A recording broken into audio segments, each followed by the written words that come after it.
बाबर आजम जो हैं आज उन्होंने होटल में ही फिज़िकल ट्रेनिंग की है, लेकिन प्रैक्टिस में वो जो है उन्होंने शमूलियत इख्तियार नहीं की। बहुत अहम मैच है कल पाकिस्तान का, आपको इंडिया के अगेंस्ट खेलना है। लोग बहुत बेचैनी से इंतज़ार करें उस मैच का। इंजी भाई क्या लगता है क्या रीज़न हो सकती है इतने बड़े मैच से पहले आप प्रैक्टिस में नहीं आए? आपको इस पे यकीन है या आप मेरे से कुछ पूछना चाह रही हैं? मैं आपसे कुछ देखिए मेरे पास तो रिसोर्सेज नहीं है, मेरा रिसोर्स आप हैं। ये जिसने इनको सवाल भेजा है ना उनको पता है जी, उसको पता है कि जी क्या सूरत हाल है। नहीं ये है कि जी आजकल वो कह रहे हैं कि जी उसको फ्लू है, बुखार है, सर दर्द है, ये वायरस फैला हुआ है। तो मुझे सिर्फ इस स्टेटमेंट में ना, ये तो वायरस फैला हुआ है, लाहौर में भी है, कराची, सारी जगह पे फैला हुआ है, लेकिन मेरी ये नहीं समझ आई कि साथ लिखा हुआ कि जी फिजिकल फिटनेस उन्होंने होटल में की। अगर बुखार है, वायरस फैला हुआ है, सारी चीज़ें तो जिम भी नहीं करते ना फिर? ठीक है ना, तो रेस्ट कर लेता, पूरा दिन अच्छा था। कोई ऐसा नहीं था कि जी आप है ना क्रिकेट खेलते हुए नहीं आ रहे, आप रेगुलर क्रिकेट खेलते हुए आ रहे हैं, यहाँ भी मैच खेल रहे हैं, उससे पहले ट्राई सीरीज़ खेल रहे हैं और आप पूरे प्रैक्टिस में हैं। अगर इस तरह की चीज़, इसी तरह की चीज़ है, ये नहीं कह रहा कि जी कोई और है कि जी आपको बुखार वगैरह है, क्योंकि आप है ना पाकिस्तान टीम के मेन प्लेयर हो, बिल्कुल, तो आपको मेरे ख्याल में अगर आप प्रॉपर रेस्ट करते, कल आते, फिर एक दिन प्रैक्टिस ना करने से कोई फ़र्क नहीं पड़ना कि जी कोई बहुत फ़र्क पड़ गया या कि कंडीशंस ऐसी हैं कि जो आप मिस कर जोगे। वो भी सारी देखी हुई है, सिमिलर हैं और आप बहुत दफ़ा वहाँ खेले हुए हो। तो अगर मेरे ख्याल में प्रॉपर रेस्ट किया जाता तो वो ज़्यादा बेहतर था, ताकि आप कल आके बिल्कुल फ्रेश होके खेलते। और अल्लाह करे कि जी कल बुखार ना हो, कल याली तबीयत बेहतर हो, अपनी आप एनर्जी के साथ क्रिकेट खेलने, क्योंकि कल हमें 100% नहीं चाहिए कि जी मोर देन 100% चाहिए। सो और मेरे ख्याल में हमारे लड़के, जो हमारे पास कल रिपोर्ट्स थी कि जी नेट की और दूसरी चीज़ों की, कि लड़कों में एनर्जी है, लड़के बहुत पॉजिटिव हैं, एग्रेसिव हैं और दिलेराना क्रिकेट खेलना चाहते हैं। तो हम इसी तरह, हम हार और जीत की बात नहीं कर रहे, हम सिर्फ ये कह रहे हैं कि जी आप दिलेर क्रिकेट खेल लें, पॉजिटिव क्रिकेट खेल लें। रिजल्ट, हार जीत किसी के भी हाथ में नहीं है।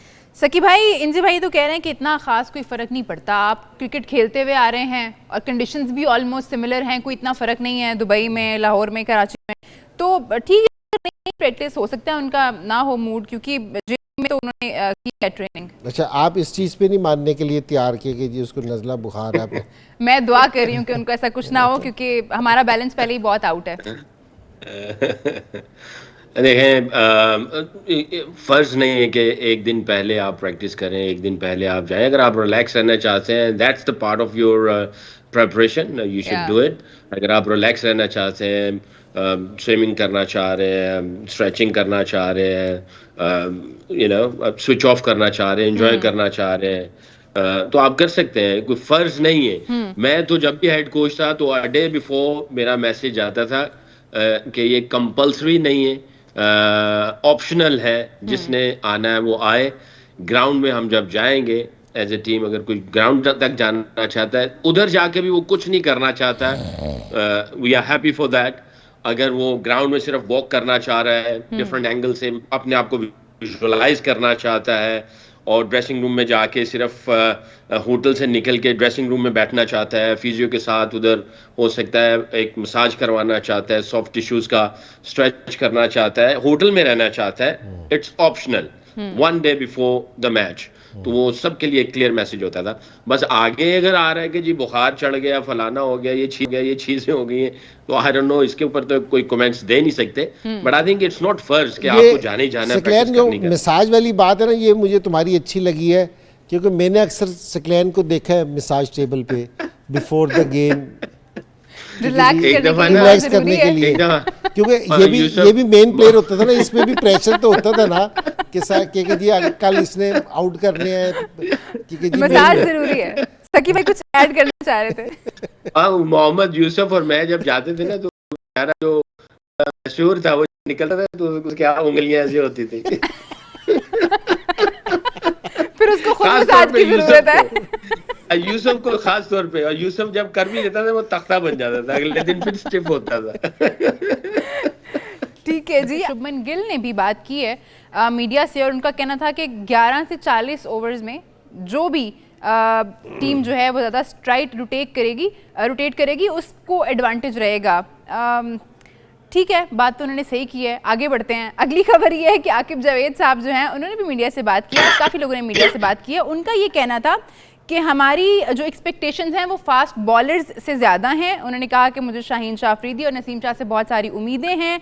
उनका ये भी कहना था कि पाकिस्तान और इंडिया के मैच का नाम ही काफ़ी है, और अगर आप सारे शायकीन को स्टेडियम से निकाल भी दें तो भी इस मैच का प्रेशर जो है वो बरकरार रहता है। इंजी भाई, ये तो देखें तजाद हो गया, क्योंकि रिजवान ने कहा है कि ये आम मैच है। सब हारिस रऊफ ने जब बात की मीडिया से, उन्होंने कहा ये आम मैच है, बट आकिब जावेद कह रहे हैं कि पाकिस्तान इंडिया के मैच का तो नाम ही काफ़ी है और प्रेशर तो रहेगा, फिर भले एक भी स्पेक्टेटर जो है वो स्टेडियम में ना हो। एक पेज पे नहीं है। नहीं, वो आकिब असल में ये कह रहे हैं कि जी ठीक है कि जी बड़ा मैच है, प्रेशर वाला मैच है, और इसमें तो कोई शक वाली बात नहीं। इंडिया पाकिस्तान खेलेंगे। हम कलकत्ता में खेल रहे थे, मेरे ख्याल में सकलैन भी था, तो मैं तो वाला टेस्ट मैच नहीं खेल रहा था, मुझे इंजरी हुई थी। सकलैन वो खेल रहा था जिसमें वो सचिन रन आउट हो गया था नदीम की बॉल पे, वो बैट से लग के कुछ टकरा गया था, तो वो सारा स्टेडियम खाली कराना पड़ा था। 50,000 लोग थे। हाँ।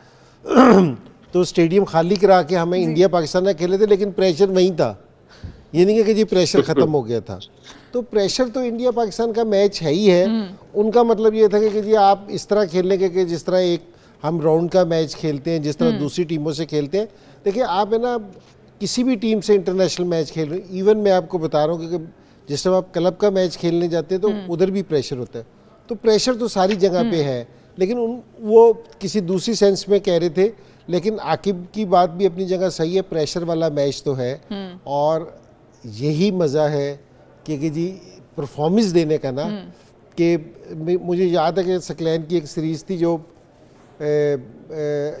चेन्नई में हम टेस्ट मैच जीते थे, जिस सीरीज़ का मैं जिक्र कर रहा हूँ, तो सकलैन ने वहाँ बड़ी अच्छी बॉलिंग की थी। चेन्नई में मेरे ख्याल में 10 से 1 आउट किए थे, इतने आउट थे। तो मेरे ख्याल में जो परफॉर्मेंस इसकी इंडिया के ख़िलाफ़ होगी ना, वो इसके लिए आज भी यादगार होगी। कि आप जितना भी प्रेशर वाला मैच हो, जितना भी अपोजिशन से पाकिस्तान वाले भी खुश होते हैं उधर से अगर कोई परफॉर्मेंस दे, तो वो वाली परफॉर्मेंस भी आपकी हमेशा से यादगार रहती है। जिस तरह मैंने 100वें टेस्ट मैच में इंडिया के खिलाफ 187 किया था, हम जीते थे, 184 किया था, हम जीते थे। वो मेरे लिए ना स्पेशल 100 था मेरे लिए। हालांकि 100 मैंने और भी कर रखे हैं। तो यहाँ की परफॉर्मेंस भी, जीतना भी लोग भी याद रखते हैं, लोग भी याद रखते हैं। इंजी भाई, आपको लगता है कल के मैच में कोई चेंजेस होने चाहिए जरा क्विकली? जी मेरे ख्याल में कि एक तो ऑब्वियस है वो तो जी ओपनिंग में चेंज करेंगे। और मेरा नहीं ख्याल कि जी नीचे में कोई ऐसी हमारे पास है ना, बेंच पे कुछ लोग बैठे हैं, और कोई चेंज भी नहीं करना चाहिए बहुत ज़्यादा। कि और ये भी जो एक चेंज हो रही है वो इंजरी की वजह से हो रही है। अगर वो भी ना होता तो मेरे ख्याल में हमें उसी तरह ही खेलना चाहिए था। ठीक है। सकी भाई, आप कुछ ऐड करना चाहेंगे कल की प्लेइंग 11 के बारे में? कुछ जो आप कहना चाहें, कुछ सजेस्ट करना चाहें? मेरा ख्याल है पहला टोटल इसके मैच ही 4-5 हैं। आपकी पहले मैच में बेस्ट 11 होनी चाहिए थी 1। अब एक ही चेंज, ऑटोमेटिक चेंज है। आप एक मैच के बाद 2, 3, 4 चेंजेस तो कर ही नहीं सकते, और करनी भी नहीं चाहिए। अगर करेंगे तो दैट शोज कि आपका जो है वो प्लान कुछ इतना सॉलिड नहीं है, और आपको ट्रस्ट और बिलीफ नहीं है किसी के ऊपर। बाकी रही जो प्रेशर वाली बात, देखें कोयला और डायमंड दोनों कार्बन है। कोयले की कीमत कुछ नहीं है, कोयले की कोई कीमत नहीं है, और डायमंड जो है वो ताज के अंदर लगता है और उसकी कीमत बहुत ज्यादा है। ठीक है, क्या बात कर दी आपने। दोनों अंडर प्रेशर होते हैं, दोनों अंडर प्रेशर समझिए कि तुमने कोला किसको कहा है और डायमंड किसको कहा है। नहीं, मुझे समझ आ गया।